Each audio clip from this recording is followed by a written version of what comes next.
But let's see what's coming up for you, Aries. So we open with the Daughter of Air in reverse. Now this is equivalent to the Page of Swords in the tarot.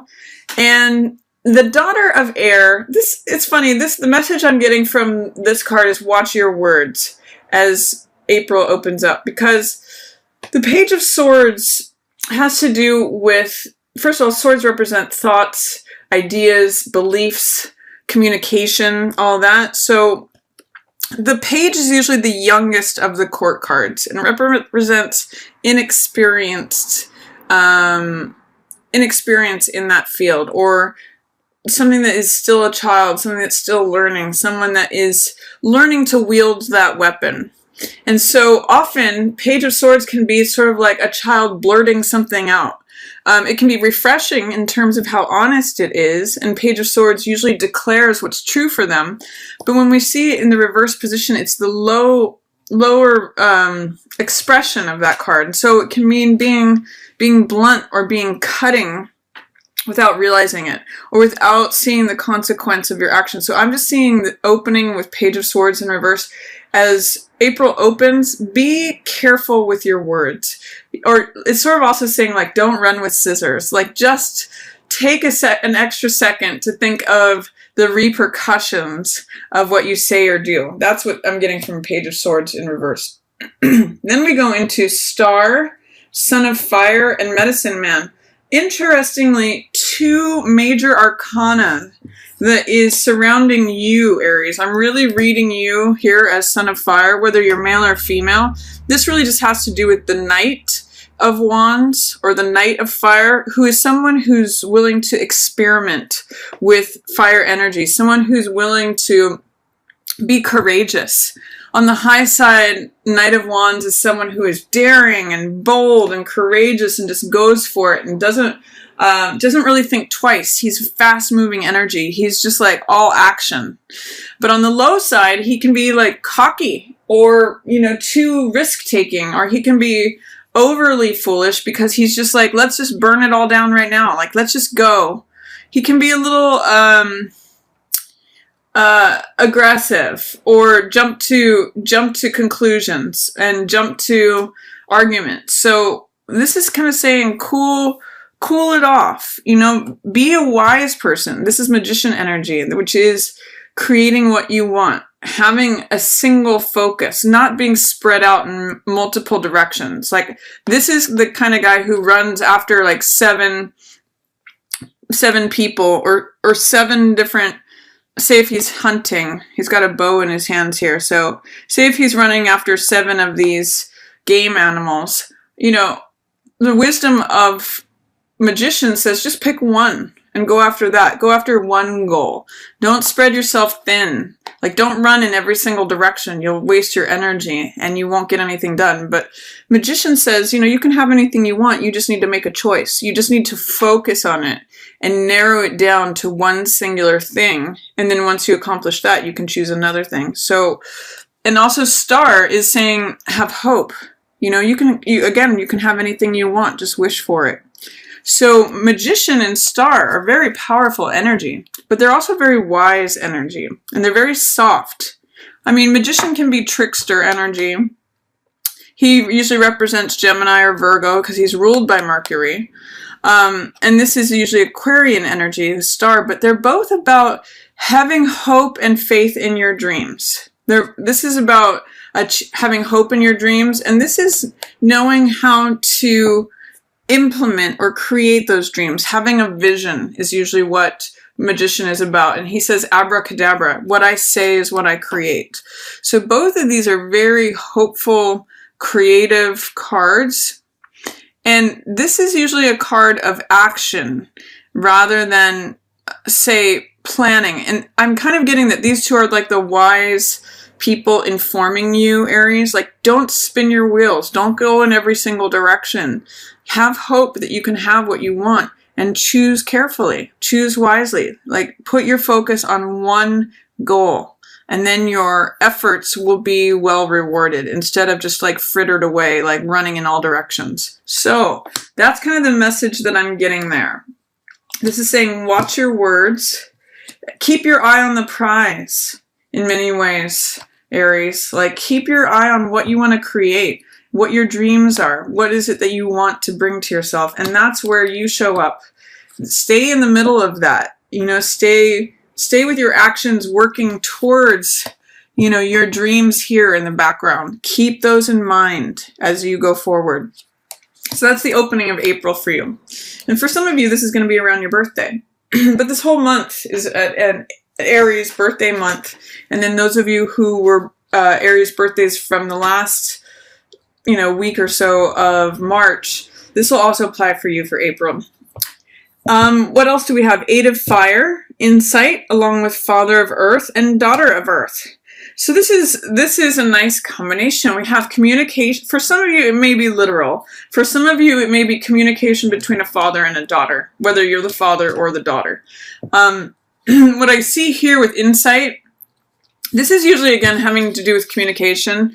And what I'm seeing here is that as the moon gets into Aries and as the Mercury comes out of retrograde in the middle of the month, communication will start to flow again.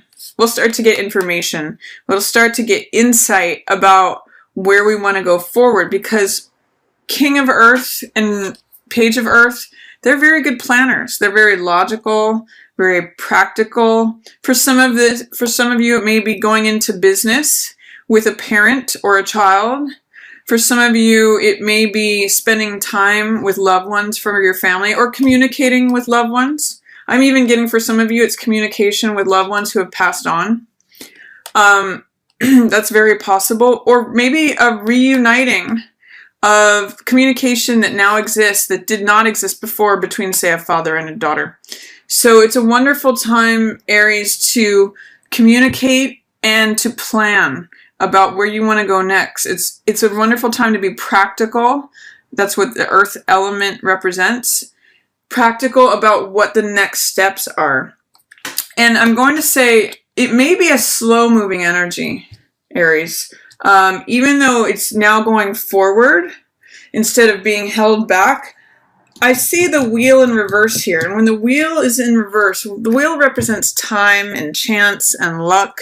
It's the small medicine wheel here. And wheel represents timing. So still saying that something is maybe not the right timing, or that you don't want to force something to go faster, or that you may not want to delay something, that you just need to allow it to unfold at its own natural pace. So when I see wheel in reverse, it makes me say, what are you trying to ask the world to do differently when it just wants to unfold at its own natural course? Are you trying to speed it up, or are you trying to slow it down? This is saying remove any doubts, fears, or resistance you have to letting things just unfold naturally as they should. Even release your ideas of how you think things should go is also what wheel in reverse says. Because, you know, the universe has its own order. It kind of knows, especially if you're dealing with a family member here, if there's new communication between family members, don't have expectations of how it has to go. Let go of those. That's what the freedom of this eagle is on here. It's just like letting go, letting the divine guide it, especially in terms of timing and pace. Let the pace unfold naturally, because you will be going through a transformation at the end of April. A transformation that you may be resisting. This is the Death card in most decks, and it means letting go of something. There may be something that you need to let go of that you're having a hard time letting go of. But whenever I see that card, I always use this Buddhist phrase that says, let go or be dragged. There may be a transformation that you're resisting, but with transformation and the Tower card, this is called chaos here. This is, I mean, it's really interesting. You've got 4 major arcana cards that are about a big change, Aries. And this is your card here, the Emperor card. So this is the Aries card. I just want to show you. You go from the small medicine wheel, death in reverse or transformation, through chaos. This is a big tower moment. So it may be something that rocks your world, Aries. And then here's the world in reverse. It's called big medicine wheel here. But this is the completion of a cycle, a major cycle. So with this, I mean, with all of these cards, it could be something really big. It could be a life change here. Aries. I mean, it may have to do, again, with family members. But I see, you know, with Death and Tower, it may be something that you're not expecting. And it may be something that you're kind of resisting because the small medicine wheel, I'm getting that some of you are going to be in denial about this. And it may send you into a frenzy like this bucking stallion. But I'm going to say, whatever happens at the end of April, allow it to happen. Embrace it. You know, there's a transformation happening for you. And I would say work with the energies that come up. Don't work against them. Don't swim upstream. Go with that river that's coming in, because it may be big. There may be some denial that this is happening, is what I'm getting with all three of these in reverse. And I'm going to say, look it straight in the eye. If there's a storm raging, or if you're going through a rebirth, again with that new moon in Aries, it might be a new you this month, Aries. For some of you, it's going to be very transformational, and you won't be able to be the same person that you were once you go through this.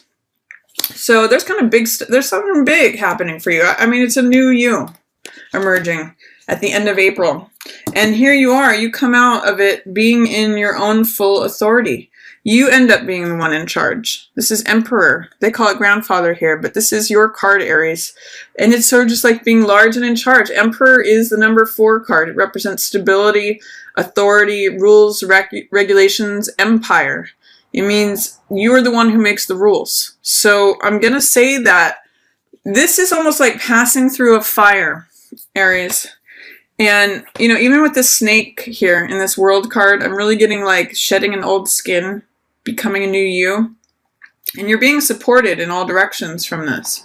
But it's almost like there's some sort of initiation going on here. And then you come out as the head chief. So interesting stuff. Really powerful here towards the end of the month. But stick with what your guides are telling you in terms of hope and what you would like to create, who you would like to become, and you go from this son of fire, you know, the young knight of fire, to this emperor. This is really the storyline of this month, is you go from being the person who is willing to experiment with the fire energy to someone who has it mastered. Someone who, you know, the buffalo walks by his side and he makes the rules. He has the wisdom for the rest of the tribe because he has gone through all this. So again, male or female, these cards are representing you, Aries. And I see you may even be relying upon someone in the middle of the month who has wisdom for where you want to go. You may have to talk to someone about what practical steps to take who has already done something like this before, because you have a major, what I'll call spirit quest, or you know, it's called the Vision Quest deck. So you have a major vision quest towards the end of the month that really helps you develop into this emperor, the person you are, Aries.